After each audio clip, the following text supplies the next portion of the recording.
Hello and welcome to the 6th episode of One Christian Thinks, a podcast that examines current events, politics, worldview, and ideologies from an explicitly Christian perspective. I am your host, Mike Hutton. If this is your first time listening, I ask that you press pause and listen to the first episode, where I introduce the show, my motivations, and give some guiding principles. In this episode, we will be finishing off our discussion on the organization Black Lives Matter. This is by far the most important episode in the series, where we will be discussing the spiritual aspects of the movement.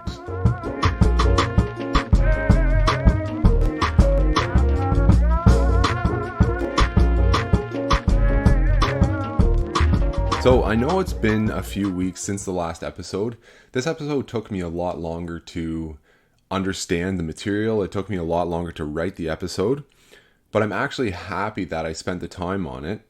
Originally, this episode was going to be on Marxism and the Marxist roots of Black Lives Matter. But then just a couple days ago, just as I was finalizing the episode and getting ready to record, I became aware of some new material with regards to the spiritual aspects of the organization. My wife brought it to my attention. It was a conversation between one of the founders, one of the original 3 founders in the organization, Patrice Cullors, and the founder of the LA chapter, Dr. Melina Abdullah. In this conversation, they very specifically referred to the spiritual aspect of Black Lives Matter. The things they said actually shocked me, and they'll likely shock you too. So I'm leaving the video clip of the conversation in my show notes. It's a Facebook video. I have no idea if they'll try take the Facebook video down or not, because some of the things they talk about are going to shock people and are going to put Black Lives Matter in bad light. But I'm going to leave the link there anyways. Otherwise, I'm going to do my best to quote exactly what they say so I don't misrepresent their views at all. So at one point in the conversation, Patrice Cullors says, "Our spirituality is at the center of Black Lives Matter, and that is not just for us. I feel like so many leaders and so many organizers are deeply engaged in a pretty important spiritual practice. I don't think I could do this work without that." And then at another point she says, "I'm calling for spirituality to be deeply radical. We're not just having a social justice movement. This is a spiritual movement."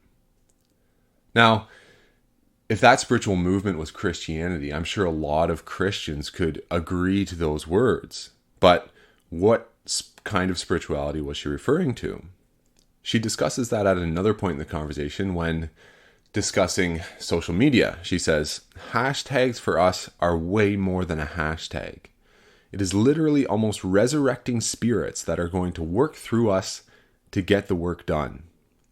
So that's not Christianity. They're, through their social media, through their hashtags, they think it's literally resurrecting spirits. And then Dr. Abdullah agreed to her. She said, "What's happened as we invoke these names is the invocation of their names that goes beyond remembering them. We call out our ancestors. We call them out for specific purposes." And then at another point in the conversation, Dr. Abdullah says, "We've become very intimate with the spirits that we call on regularly. Each of them seems to have a different presence and personality. You know, I laugh a lot with Waukesha. I didn't meet her in her body, right? I met her through this work." So Dr. Abdullah is referring to Waukesha. Waukesha that she didn't meet in her body. She met her after Waukesha died. Waukesha refers to Waukesha Wilson, an African-American woman found dead in an LA jail in 2016. So I want to make this very clear. When Black Lives Matter organizers or protesters say her name, referring to Breonna Taylor, or say his name, referring to George Floyd, or any one of the other police victims that have been killed in the past number of years, that's not just about getting people to acknowledge police brutality. In their mind, this is almost like a seance. It's calling on dead people's spirits, using those spirits for strength to get their work done. That's what is at the heart of this Black Lives Matter movement, remembering the names of these people, saying their names, calling on their spirits. This type of spirituality is so far from Christianity. This actually refers to practices that God specifically forbid in Deuteronomy 18. We can look up Deuteronomy 18. I'll read verse 10 to 12. There shall be found, or there shall not be found among you, anyone who burns his son or his daughter as an offering, anyone who practices divination or tells fortunes or interprets omens, or a sorcerer or a charmer, or a medium or a necromancer, or one who inquires of the dead. For whoever does these things is an abomination to the Lord. It doesn't get much more clear than that. These practices, calling on dead spirits, that Black Lives Matter organizers are openly admitting doing, these practices are an abomination to the Lord. I know there's some Black Lives Matter organizers and protesters who confess to be Christians, who confess the name of Christ and say they're doing God's work with these protests. But then they have to reconcile their ideas with the spiritual ideas of the founders of the movement. The founders who say that Black Lives Matter is a radical spiritual movement, who by their practices show that their spirituality is directly opposed to Christianity. Black Lives Matter and Christianity have nothing in common. They are directly opposed to each other, and we have to be very, very aware of that. Now, if you think of this referring to spirits, talking to the dead, calling on the dead for strength, if you think that's some sort of just hocus pocus, maybe it's a psychological phenomenon that people are imagining they're doing this, it's not real, it's not something to get worried about, then I ask you to reread 1 Samuel 28, where Saul uses a medium to summon the ghost of Samuel when God wouldn't speak to him through any other means. Saul had forsaken God, so God was also forsaking Saul.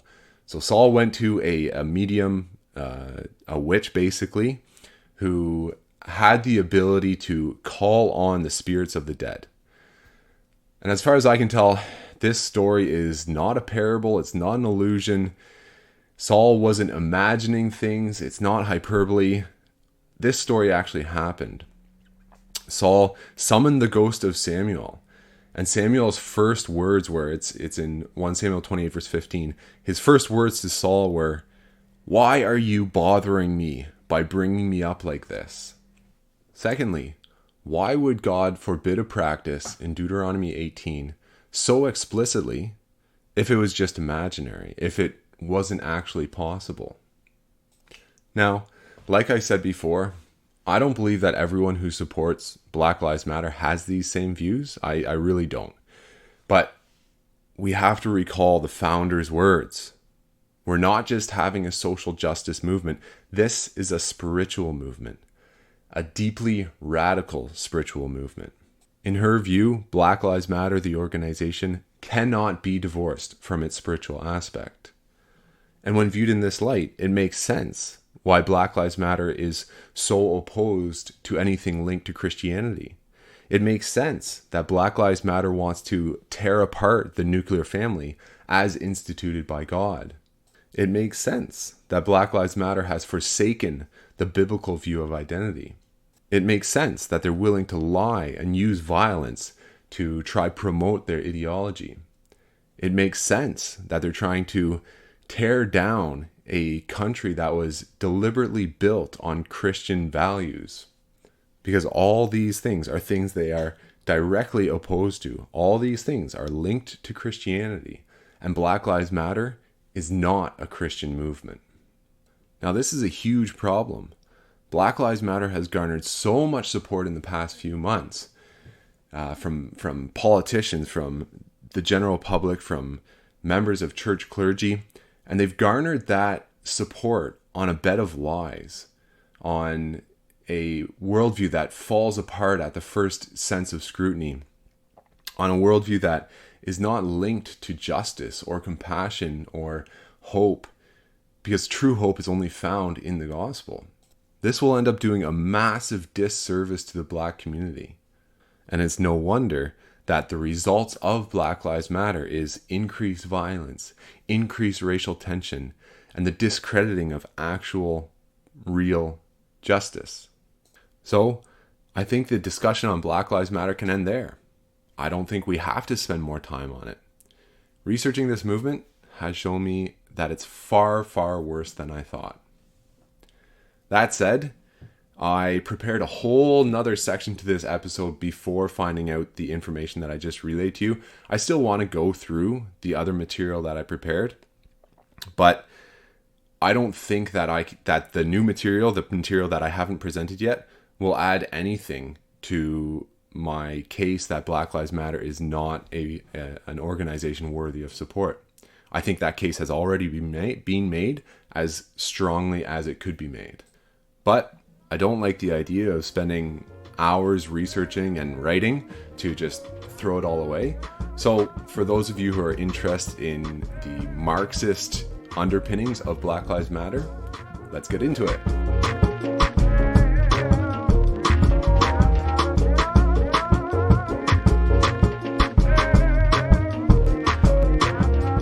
So it feels a little bit weird to get into this, especially after discussing the most important aspect, the spiritual aspect of Black Lives Matter. But in the prior episodes, we've looked at Black Lives Matter from a few different perspectives, and they've always come up short. We looked at identity politics, we looked at the definition of racism, we looked at the claims of police brutality, and in all those areas, Black Lives Matter statements haven't withstood scrutiny. However, last episode, we also acknowledged that violent crime is higher in the Black community. Now, why is this? Generally, within society, there's two accepted explanations. One kind of on the right wing, political right wing, and one on the political left wing.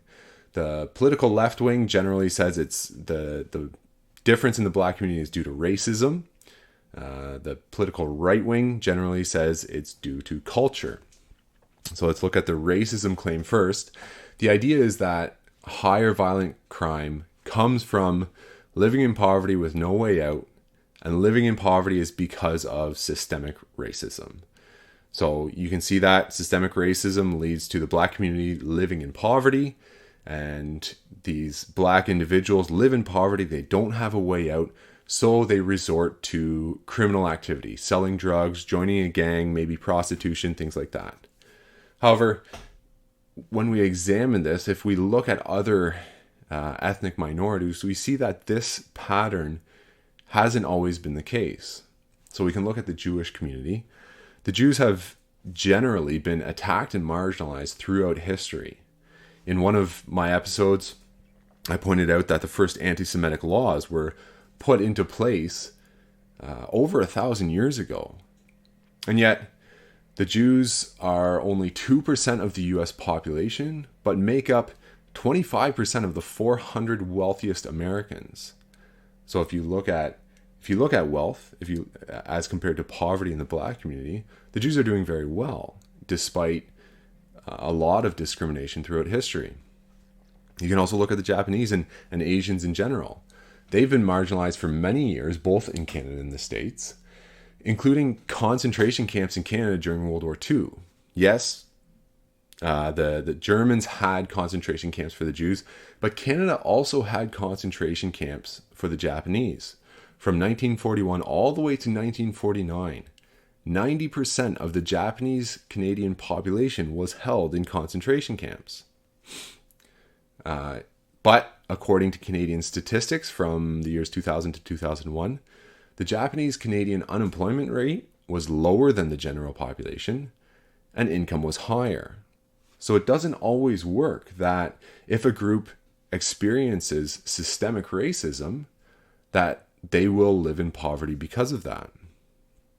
So we can turn to the other side. We can turn to the idea that the poverty level in the Black communities is because of culture. But when we look at that, that doesn't always hold up either. The idea is that the culture in the Black community leads to criminal activity. It leads to poverty. For example, rap culture. Rap culture generally glorifies gangs, guns, drugs, uninhibited sexual behavior. In general, in the Black community, it's said that there's a disregard for education. There's a lot of single-parent families. All of this is, well, it's different than the Asian culture, and all of this leads to living in poverty. Now, there is some evidence for this. There is something that sociologists call the success sequence. There's a lot of evidence to support this. And what the success sequence is an idea that 75% of people in America will reach the middle class if they do three things.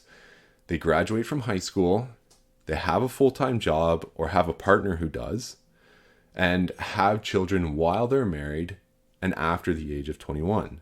So that's what's referred to as the success sequence. Basically, you're very likely to reach the middle class in America if you graduate from high school, you have a full-time job, and you wait to have kids till you're married. However, when you look at the statistics in the Black community, you see that 69% of the Black community graduate high school, while 86% of the white community graduates high school. Black unemployment is generally higher than white unemployment, and single motherhood, teenage pregnancies in the Black community are much higher than in the white community. So it seems to make sense.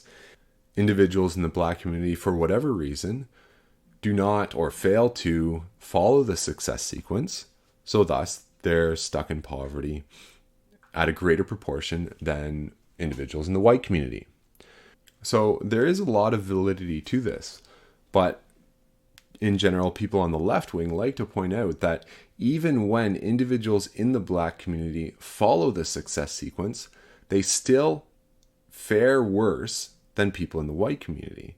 And this, they say, is evidence of systemic racism. The fact that Black people can do the same thing as white people, and yet things don't turn out as well. So we find that both these explanations for higher crime and higher poverty in the Black community fall short, the explanations of racism and culture. So what else can we say? What else can we point to as the reasons for Black community's poverty? At this point, I want to bring up the author Thomas Sowell. And I brought him up before. I want to specifically bring up his book, Discrimination and Disparities. In this book, he discusses the invincible fallacy. The invincible fallacy, as he refers to it, is the idea that outcomes in human endeavors would be equal, or at least comparable or random, if there were no biased interventions on one hand, nor genetic dispositions on the other.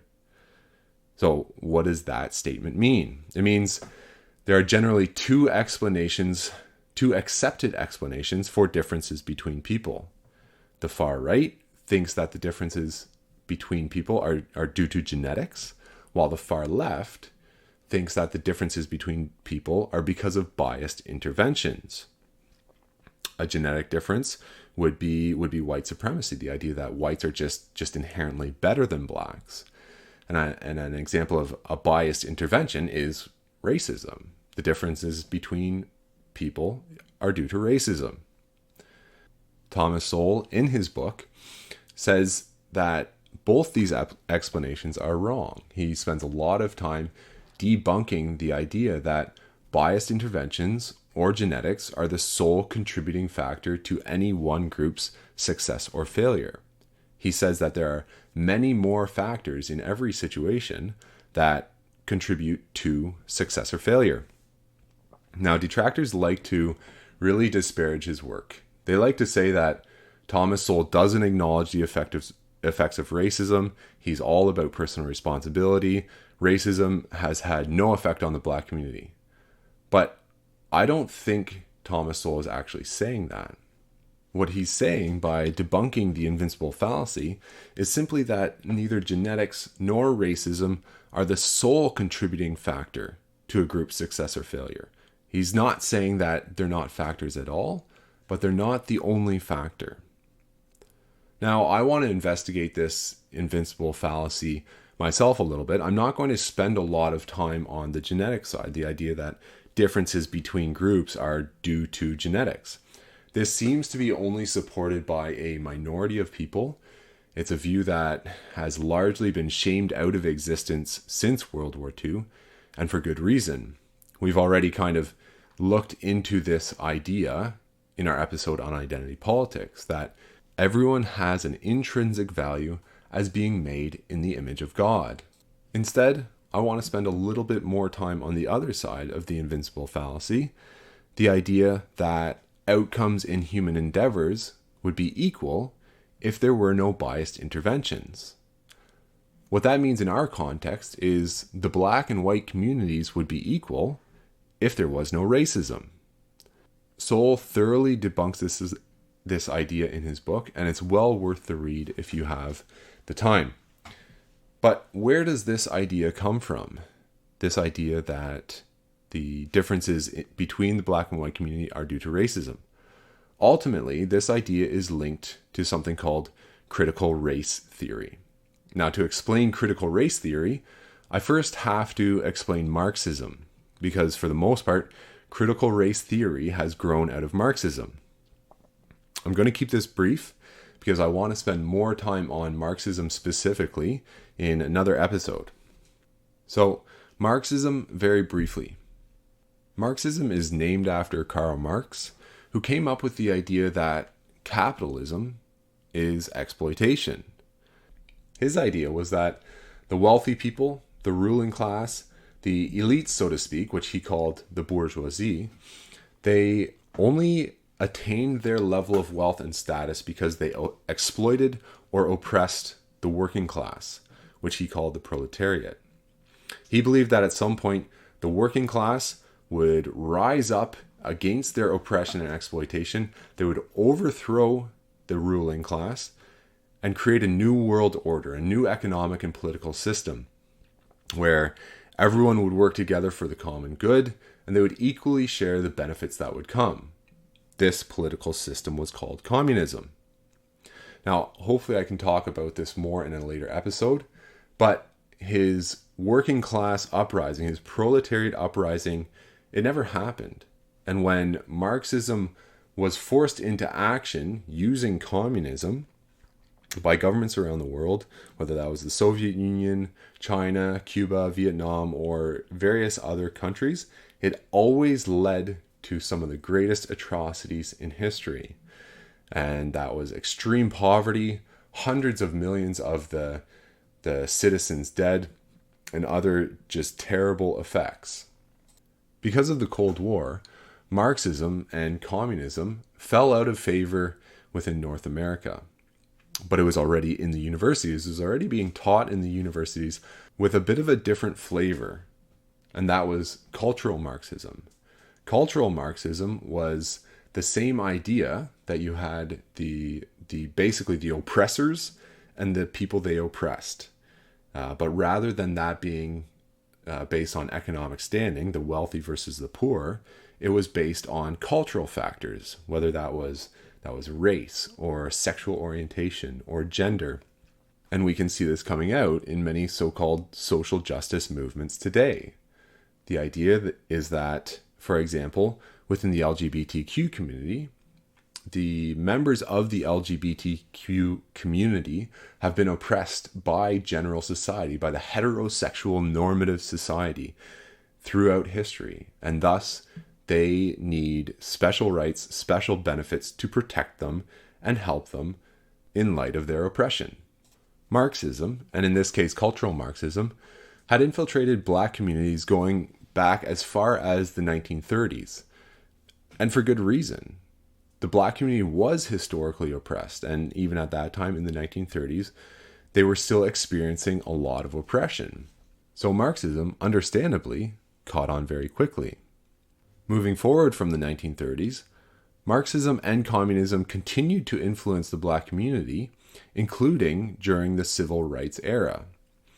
A few examples of this: Martin Luther King Jr. was influenced by Marxist thought. He agreed with Marx's critique of capitalism. However, he maintained that communism and Christianity were antithetical. He was a Christian. He disagreed with communism.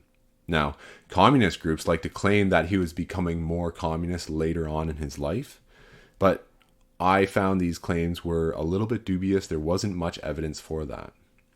Another example is Malcolm X. His influence was in the 1950s and 1960s.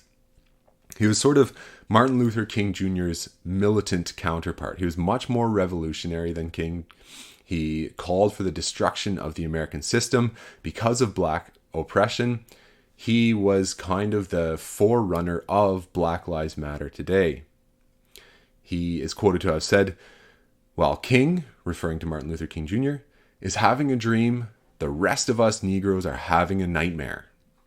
He identified himself as a communist. A third example is the Black Panther Party from the 1960s.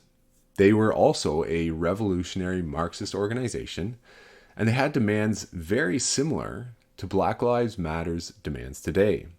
For example, they demanded the release of all African Americans from jail and restitution payments to be made to all African Americans for centuries of exploitation and oppression. This influence of Marxism, socialism, and communism during the civil rights era seems to have made its mark, and it continues to influence the black community from that time to today. One example of this is with the trial of O.J. Simpson in 1995. So the victorious defense of O.J. was celebrated by many people in the black community, not because an innocent black man was successfully defended, but because a black man and a black defense lawyer were victorious over a white criminal justice system. It had nothing or very little to do with O.J. Simpson's actual innocence or guilt. Some people even say they assumed or even knew that Simpson was guilty, but they celebrated nonetheless with his victory. This is very similar to the Black Lives Matter protesters today, marching in the streets, protesting for the release of all imprisoned blacks, and chanting that they support black criminals. You can also see more evidence for this Marxist infiltration of the black community with the disproportionate voting of black people for the Democratic Party. The Democrat Party in the States is the left-leaning political party. They continuously make promises for larger social programs, whether that's welfare or education funding or healthcare, in general, increased social programs, moving the states along the political spectrum towards socialism. Joe Biden even said at one point, he's the Democrat presidential candidate, he said, "If you don't vote for me, you ain't black." And that kind of implies that the black community, you need us to help you. You need extra social spending. You need extra social help so that you can get out of your situation, out of poverty, out of reliance on crime. But the socialist policies haven't necessarily helped the people they're supposed to help, particularly the black community. So, for example, increased welfare spending has actually rewarded single motherhood. In poor communities, it's actually better to raise a family as a single mother than as a mother and father because you get more money from the government. This has only led to increased single motherhood in the black community, and thus leading to increased poverty and increased crime in the next generation. So we can see that Marxism and cultural Marxism have infiltrated into the black community, and this is also the basis for critical race theory, which BLM holds to. Critical race theory, according to Britannica.com, is the view that the law and legal institutions are inherently racist, and that race itself, instead of being biologically grounded and natural, is a socially constructed concept that is used by white people to further their economic and political interests at the expense of people of color. According to critical race theory, racial inequality emerges from the social, economic, and legal differences that white people create between races to maintain elite white interests in labor markets and politics, giving rise to poverty and criminality in many minority communities. That's a bit of a word salad, but what they're saying is rather than economic oppression, which is what Marx first theorized, the key factor in critical race theory is racial oppression. Otherwise, the ideas are the same. You have the oppressors, who are white people, and you have the oppressed, black people. White people use the law and legal institutions to oppress black people, and this oppression is shown in social, economic, and legal differences. Now, according to this definition, critical race theory is based on lies. The first lie I want to show is that white people created the idea of race. This simply isn't true. Divisions by race are essentially just another type of tribalism, which has existed throughout all human history. The second lie I want to point out is that white people and white people alone use the idea of race for their own benefit at the expense of other people. While this is partially true because you can see the slavery in the States and apartheid in Africa, race has also been used by other people as a basis for oppression. For example, at least 1 million Europeans were enslaved in North Africa during the same time as the slave trade in America. Slavery is not isolated simply to the United States, but it has occurred throughout the world, throughout history. This idea that white people and white people alone are oppressors and people of other skin colors or ethnicities are oppressed just simply doesn't hold water. Now, to tie this back into the invincible fallacy that outcomes in human endeavors would be equal if there were no biased interventions, the biased interventions, according to critical race theory, are the social, economic, and legal differences that white people create. These interventions are the only reasons for the differences between white and black. Now, connecting all of this together, the state of the black community, higher poverty, higher crime rate, Marxism, critical race theory, all of this is not a theoretical connection. 2 of the 3 founders of Black Lives Matter are, in their own words, trained Marxists. In their own words, they are attempting to build a movement that could be utilized by many, many black folk.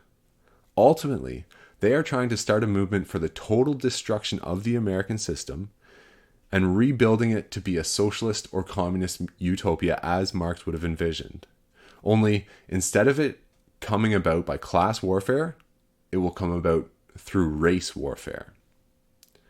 This is some serious stuff, especially when the movements have as much influence as they do now.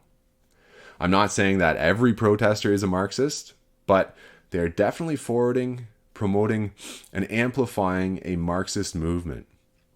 And even more so, the tactics used by the protesters are more and more resembling the same tactics that were used during the French and Soviet revolutions and in other countries at the start of communism.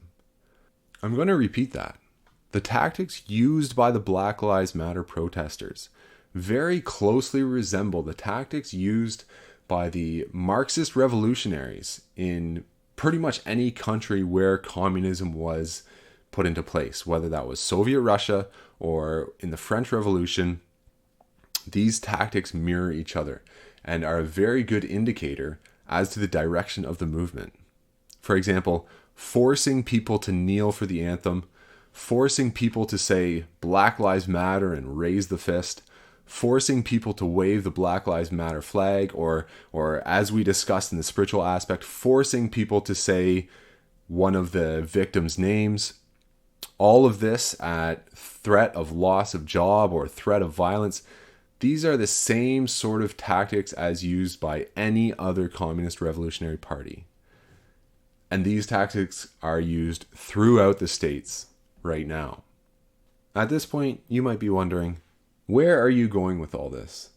How does all of this talk about Marxism relate back to the fact that black communities have a higher crime rate and a higher amount of poverty? Where is the connection?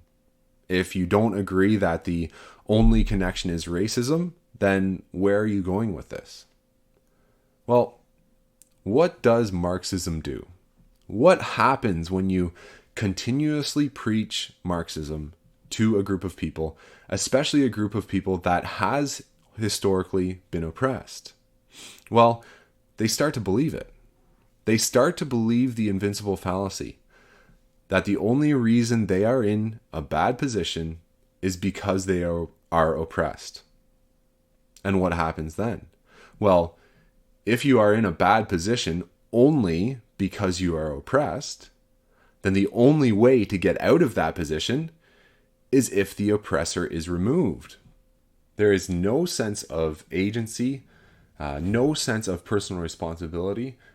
In fact, any effort on your part to improve your situation would be wasted energy. It would be futile, so long as the oppressor still exists. And this is how Marxism actually holds people down. It doesn't serve to liberate people, but it actually holds them down because they believe they are oppressed and there is nothing they can do to fix their position. What this means in today's context, whether it's a conscious thought or not, many Black people believe that they cannot improve their social or economic position without tearing down all of society. Never mind the fact that the majority of the country voted in a Black president twice, just a few years ago. Never mind the fact that Black people hold some of the most powerful positions in the land, and have for many years, with the first Black senators being elected in the 1870s. Never mind the fact that many of the most influential and wealthy athletes are Black. And this is also why you see such a focus on destroying the power structure of the United States within the riots, and why so many white people are joining in. Both Black and white protesters actually believe that Black people in the States can't improve their position without destroying the country. Now, in all of this, I'm not saying that racism isn't real. I'm not saying that racism is not a contributing factor.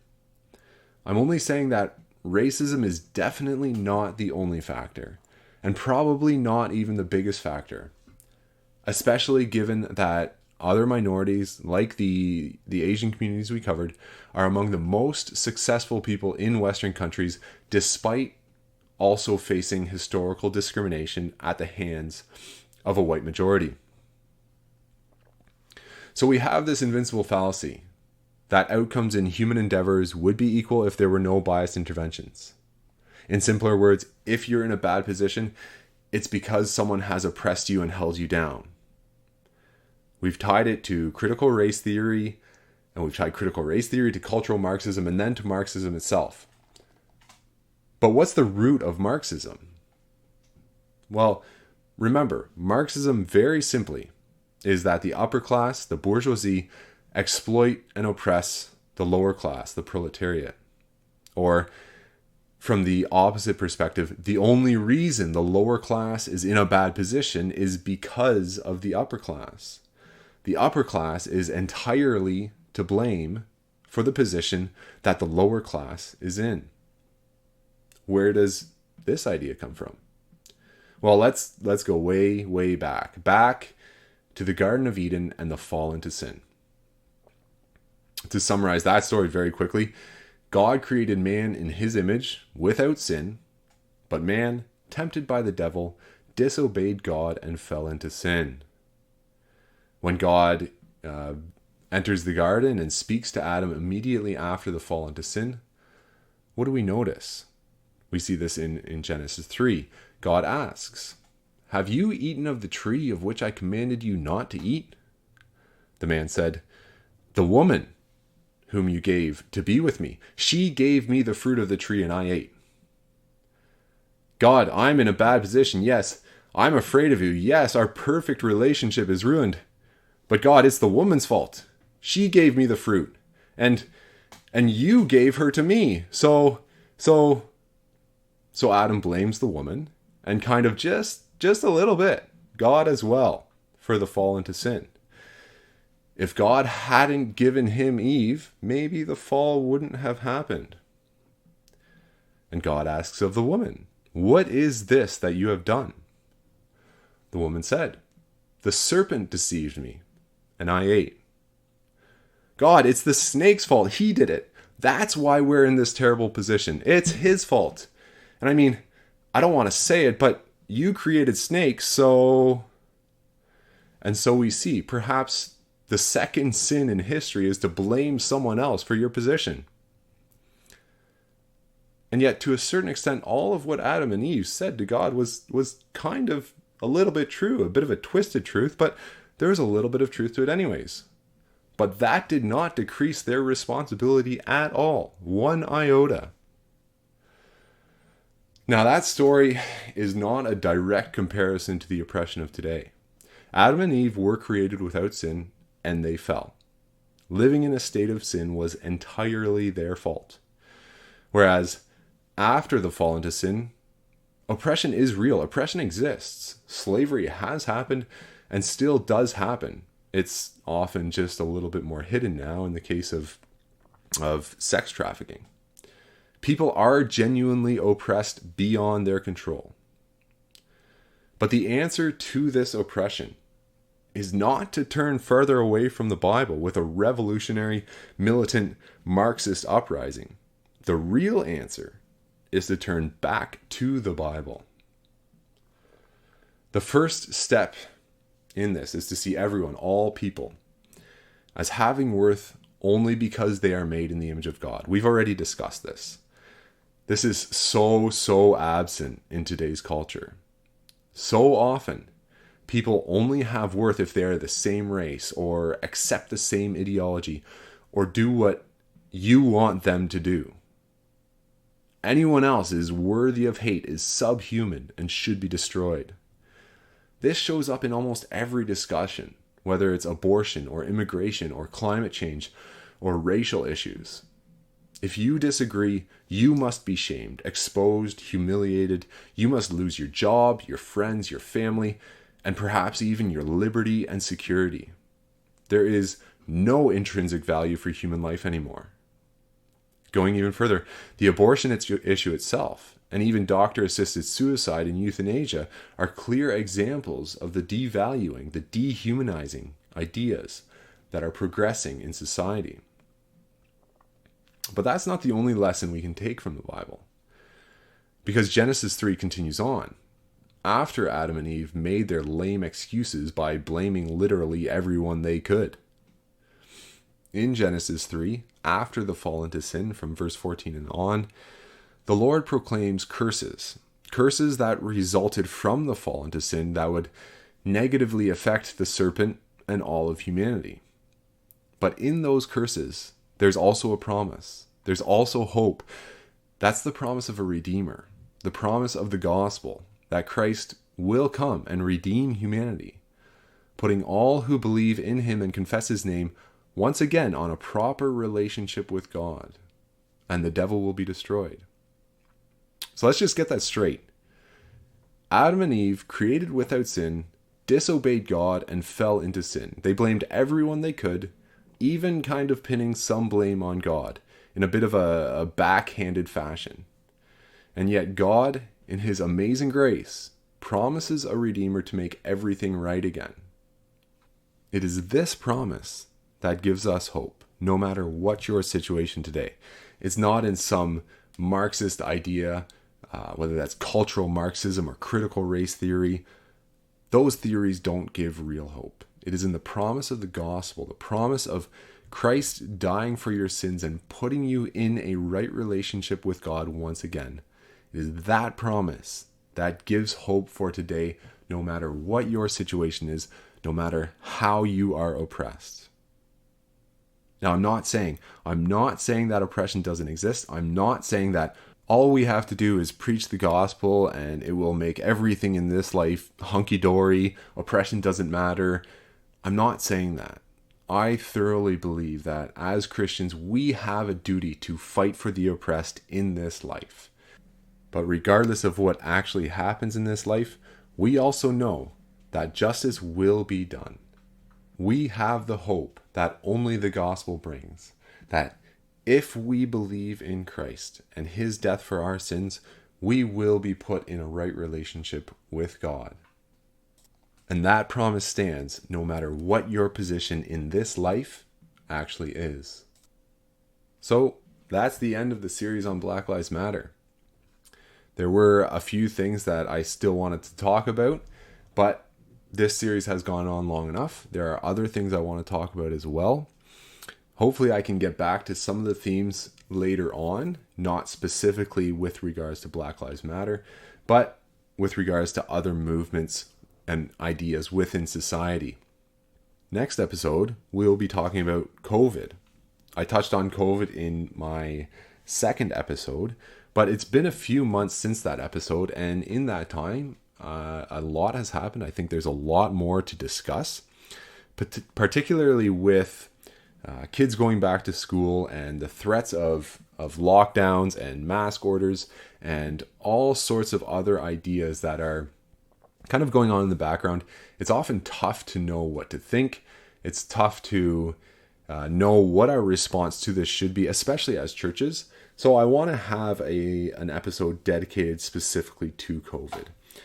If you have any specific questions for me that you're interested in my perspective on, feel free to email them to me or send them to my Facebook page. I'd love to hear some of your feedback on this episode as well, and the rest of the Black Lives Matter series. Feel free to get in touch with me about that as well. I also want to point out one thing that you may have noticed. With this episode, I attempted to do something a little bit different. All of my previous episodes were completely scripted. I basically read the whole thing. I'm trying to step away from that, instead presenting just off of notes to try make things a little bit more organic, a little bit more authentic. Let me know what you thought. It's a lot more difficult. It takes a lot longer to record, but hopefully you appreciate it, and hopefully it adds something to the podcast and doesn't detract. Let me know what you think. Of course, if you appreciated this discussion, I ask that you subscribe to my podcast through whatever podcast hosting service you use. You can also like the Facebook page. Every time we post a new episode, it will show up as a notification on that page. So it's an easy way to keep track of the new episodes. I also again ask that if you have family or friends that are unsure of what to think about Black Lives Matter, in particular, I ask that you point them to this episode, because specifically the first 10 minutes really expose Black Lives Matter for what it is. It's a spiritual movement. We're fighting a spiritual war. It's not a movement that is doing good things but is misguided. No, this is a spiritual war. This is far more important than what a lot of people think it is. So I just ask that you share and spread this episode so that people can understand what is actually going on. If you want to get in touch with me, my email is oct@allmail.net. That's OCT as in One Christian Thinks at ALLMAIL.net. Thanks for listening, and until next time, keep thinking.